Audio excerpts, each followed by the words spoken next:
Hey guys, here's another one for you. Problem I had with this S10. It's being a 94. Did not have rear brake lights. Everything else worked, including the third brake light. Now, I did the normal troubleshooting. All the bulbs are good. Brake switch checked out. Multi-switch was good. Everything was good. Still couldn't figure it out. Even went to the connector right here. Checked it out, confirmed that it's sending all the stuff back. So what it ended up being is that relay right there is your third brake light relay. High mount, however you want to call it. So there you go. This took me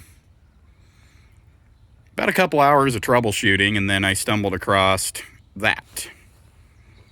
I switched the relays, and guess what? I have working brake lights again. I already replaced the relay, so that's a new one. So here we go. This pertains to 94 and up with the third brake light. All right, guys.